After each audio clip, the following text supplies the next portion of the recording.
Kahit samahan pa siya ng fake na tatay niya, tawang-tawa pa rin yung mga tao sa kanya. Parang napaganda yung performance ko eh. Salamat, Master, ha? Mag-best po kayo. Alam naman natin pareho na ikaw yung naglagay ng blue sa mukha ko. Huwag kang lang bibintang. Ibiang, anong ginagawa mo kay Janine? Dapat nga siyang magsusuri sa akin. Masama siyang bata. Ate! Laking ampunan po ako. Sila Master Atoy at Ate Tonet ang tumatayong magulang ko. At yun ata po yung pinakamagandang regalo na binigay nila sa akin. Ayoko ako sa our 2026 Little Miss Primary School, Miss Janine Ranoy! Okay naman po sa akin na hindi po ako nanalo. Kasi, ang saya po ng buong experience. Ano, enjoy ka? Parang ito na yung the best day sa buhay ko. Pwede pa official tatay Aki na kita? Gusto ko yan.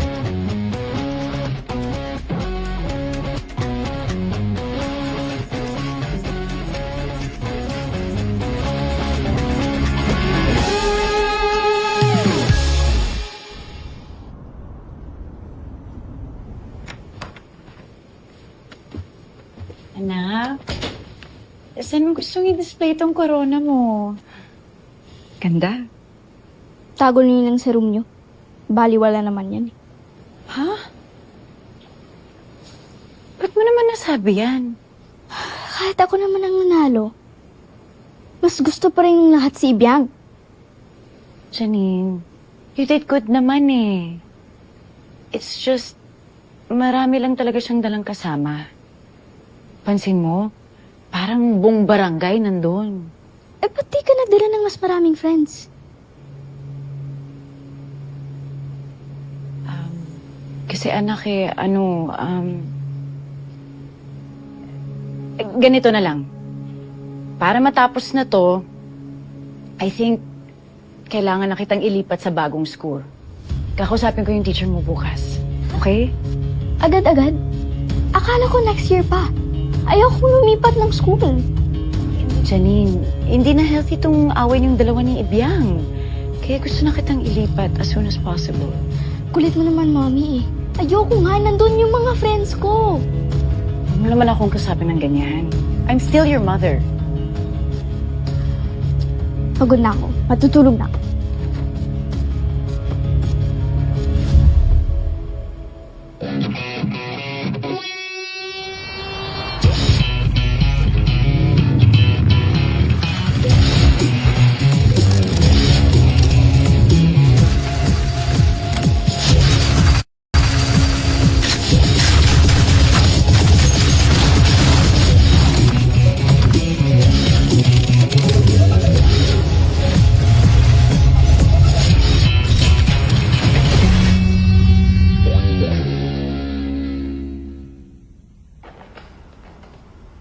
Ay, ma'am, bakit gising pa po kayo? Manang, ilan ho bang anak niyo sa probinsya? 6 po yung anak ko. 2 nandito sa Manila. Bakit niyo po natanong? Kasi, bago tong lahat sa akin eh. Itong pagiging nanay. Pero bakit ganitong nararamdaman ko sa sarili kong anak? Ano po yun? Parang ang layo ng loob ko sa kanya eh. Parang hindi siya nanggaling sa akin. Minsan kasi, nakakainis siya eh. Nakakapagod na. Ma'am, normal lang po yung mainis at mapagod sa mga anak natin. Tao lang po tayong mga magulang. Asa kasi Ma'am Janine po kasi, sa ibang tao lumaki. Kaya may mga ugali siyang nakuha na hindi katulad ng sa inyo. Alam ko naman yun eh. Pero, ibang-iba kasi siya kay...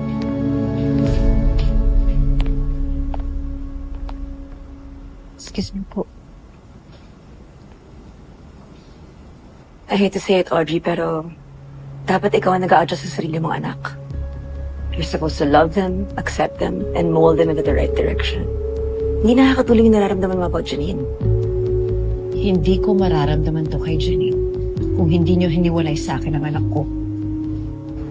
Hanggang ngayon yung pa rin ang issue mo. You can't keep blaming everything in the past. Oh my God, Audrey. Anak mo pa rin siya no matter what.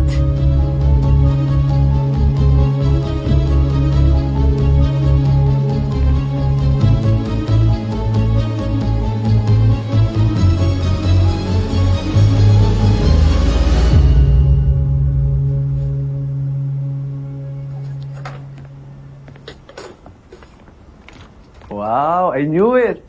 Pwede na bang makatikim, tita? Oh, wait. Mainit pa yan. Let it cool down first. So what's up with you? Alam mo, nanalo si Janine sa pageant sa school. Oo nga eh. Nakwento sa akin ni Mami. It's nice to hear. Sana nandun ka. What's been up with you lately? Ito, excited. At the same time, kinakabahan. May upcoming date kasi ako eh. Wow! That's great news. Care to share? Next time na, tita. Pag may share na talaga ako sa'yo. Sige.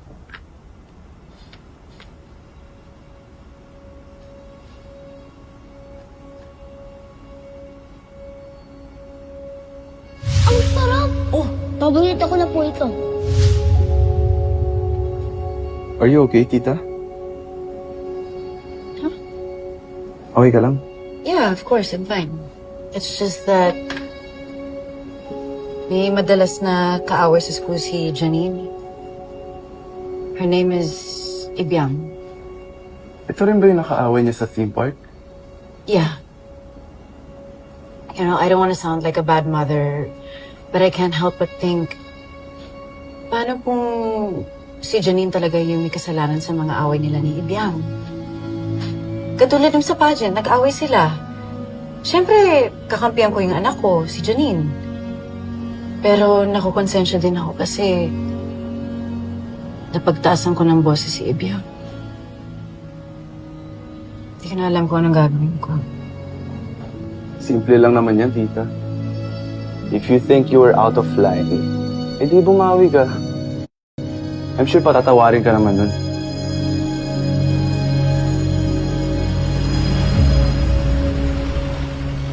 O di ba tama yung sinabi ko sa'yo, Atoy? Natural na yung pagiging tatay mo kay Ibiang eh. Sabi niya sa akin, Tatoy na raw yung tawag niya sa'yo. Eh bakit hindi mo paggawing official?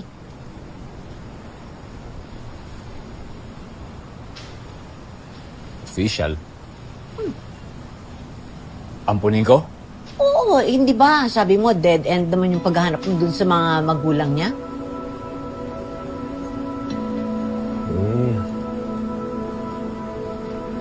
Oo naisip ko naman talaga yun eh. Oo.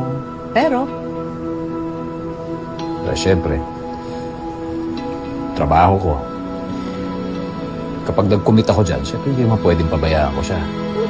Syempre kailangan yung oras ko talagang nakalaan sa pagpapalaki sa kanya. Hindi mo pa pwede yun.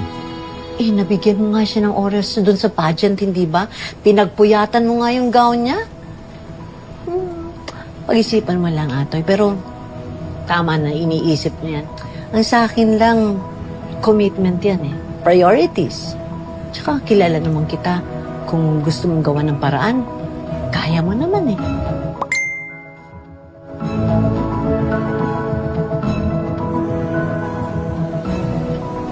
Anak, sorry about last night. Kung ayaw mo lumipat ng school, okay lang sa akin. Ayoko lang na palagi na lang kayo nag-aaway ng Ibiang. Hindi ko na lang siya papansinin. Mabuti pa, anak. O sige na. Have a great day. I love you. Love you. Okay. Okay po? Okay po. Bye, anak. I'll see you later.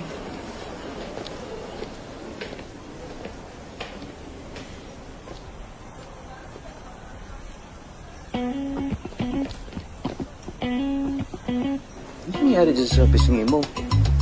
Wala lang. Nakamot lang. Hoy, ito basta ha. Kung sakaling malate ako sa pagsundo sa'yo, siguraduhin mo na hindi ka sasama kahit kanino, ha? Sa akin ka lang sasama, aantayin mo ko, ha? Okay po. Opo. Atoy, love you! Love you. Love you. Yeah. Sige. Magpasaway, ha?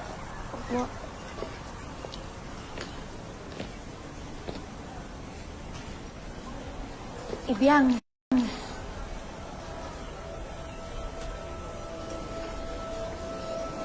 Sorry, ginulat ba kita? Hindi naman po. Gusto ko lang humingi ng tawad sa'yo. Kasi napagtaasan kita ng boses ng pageant. Hindi mo deserve yun. Okay lang. Sorry rin po kung tinulak ko yung anak ninyo. May surprise ako para sa'yo. Paborito mo. Seryoso po? Parto ng apology ko sa'yo. I'm sorry. Salamat po. Kaso, wala po akong dalang lugaw para sa inyo. Okay lang yun. Kaba. Sana lang maging maayos kayo ni Jen. Yun lang ang wish ko. Yun rin naman po gusto ko eh. O siya, kamaliit ka pa. Maraming salamat po ulit. Bye! Bye!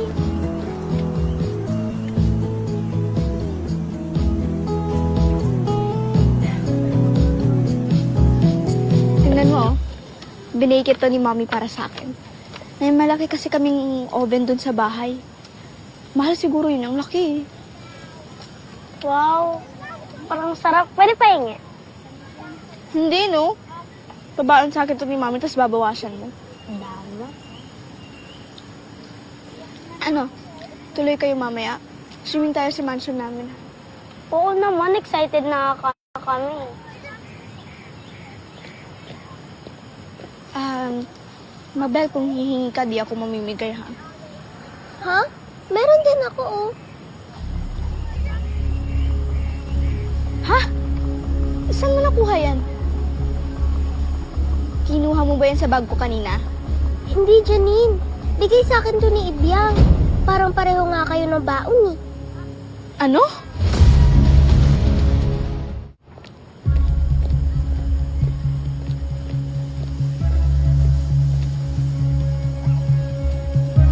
Ibyang! Saan mo nakuha yung cookies mo, ha? Bakit? Binigyan ako ng mami mo. Gusto mo ba? Anong gusto? Dapat nga wala ka niyan, eh. Bakit ba? Bago mo pa kasi nakilala ang mami mo, nagkakilala na kami. Tapos doon niya unang pinatikim sa akin to. Pwede naman kita bigyan kung gusto mo. Hindi.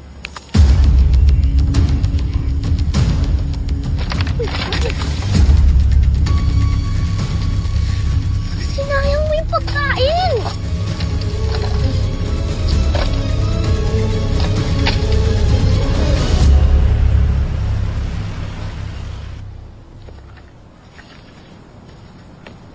Abi.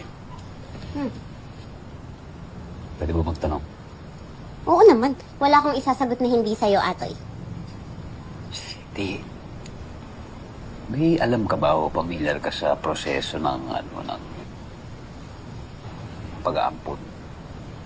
Para kanino? Sa'yo. Siyempre hindi. Nalala ka naman sa'yo. Kay... Alam mo na. Talaga? May bala ka ng ampunin siya?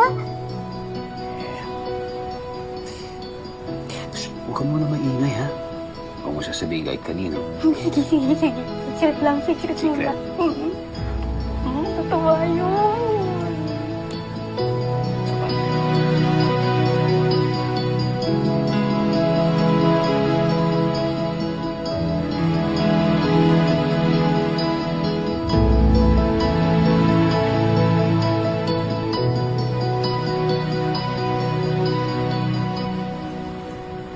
Welcome to our home, girls. O diba sabi ko naman sa inyo, mansion. Nandun yung pool. Una na kayo dun. Yaya, samahan mo sila, please. Okay po, tita. Salamat. Una na kami dyan, Nina.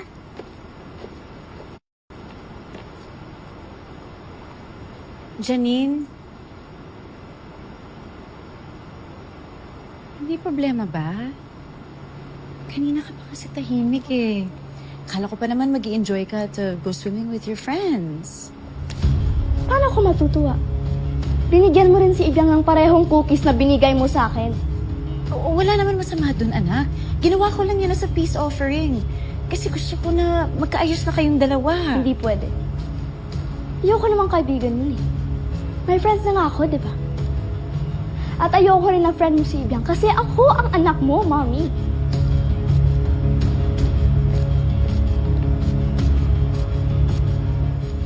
Yes, sir. I can go to you, sir. Okay. Atoy, pwede bang makahiram ng pamasahe? Ipapacheck up ko lang si Ibyang. Bakit? Ano nangyari sa kanya? Eh, paano? Nagka-rashes yung mukha niya eh. Siguro dahil sa poster paint. Kaya pala namumula yung mukha niya. Talaga si Ibyang, ba't di man lang nagsasabi? Kilala mo naman yung batang yun. Kung di pipilitin, hindi pa yun magsasalita. Sige, samahan ko kayo. Ay, hindi na. Ang dami ng abala ni Ibyang sa'yo. At saka narinig ko, may pupuntahan kang trabaho. Uy, ano? Pwede ko naman cancelin yun. Huwag na. Eh, isiputin mo na yung trabaho mo. Ako nang bahala kay Ibyang. Eh, hindi naman malala eh. Gusto ko lang talagang makasigurado. Sige.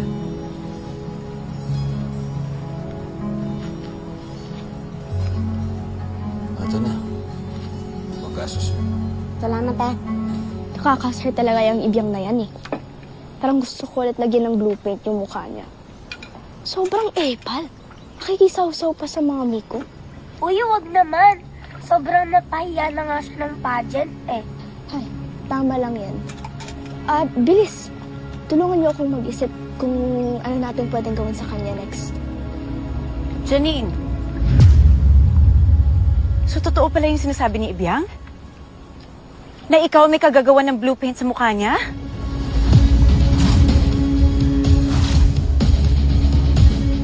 Mami, mali po kayo na. I heard you, Janine. Huwag kang magsisinungaling sa akin. Pinagtanggol pa naman kita. Tapos ikaw naman pala may kasalanan? Janine. Janine, saan ka pupunta, ha? Mag-usap nga tayo. Ano?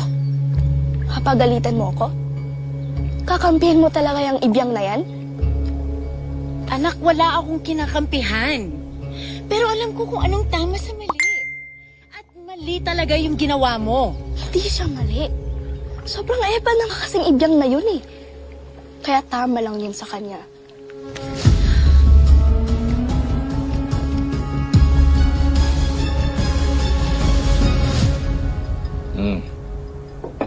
Mabuti naman, libre ka ngayon.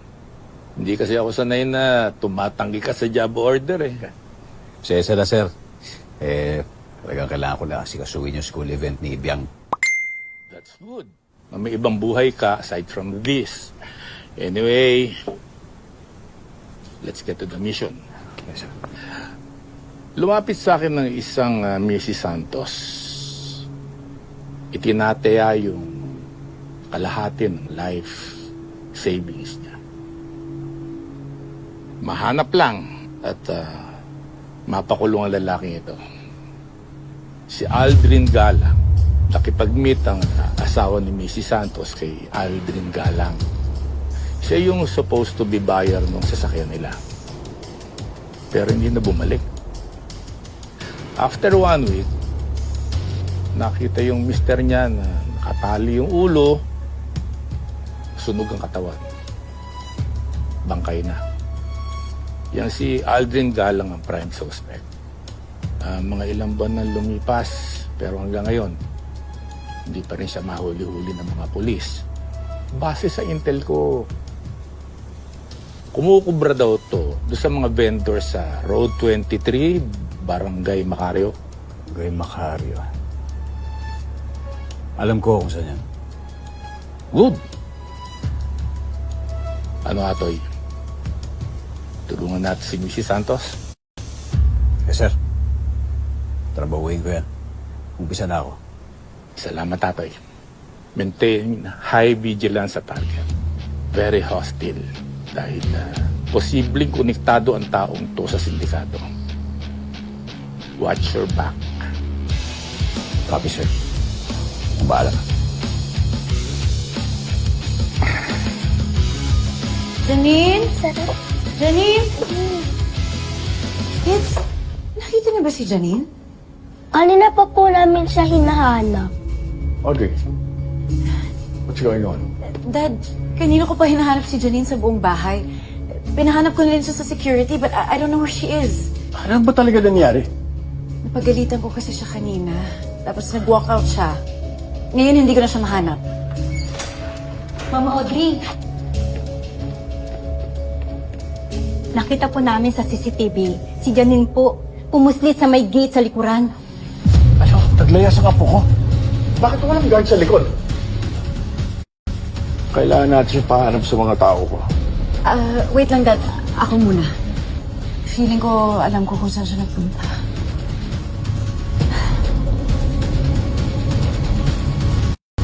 Tonet! Bukas mo natin yan. Kailangan ko tulong mo eh. Pwede mo ba akong tulungang... Mukhang may mission ka, Atoy, ah. Pero na nga. Ano bang peg ng look mo? Ito. Hoy, madali lang to. O, teka. Bakit ka sakaling mag-aabang? Sino hinahanap mo?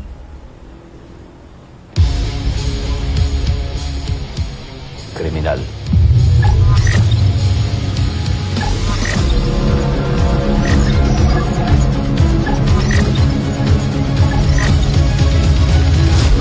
Balita, boss. Bigla ka nagpatawag. Nagkulang ako ng kargamento. Kailangan maka-order tayo ng bago. Yes, boss. Anong racket? May papakuha akong quality kargamento. Kahit isa o dalawa lang. Bago ako rito. Atoy, chacho nga! Alam ko kilala mo yung sinasabi ko. Pareho kayo ng kongregasyon. Alam ko yung suit nyo. Ha? Madre ka! Bakit ka nangamay ng madre? Pero ka lang. Gusto mo tulisin kita? Ha? Oh, ano? Sinunod, nakadurog ata.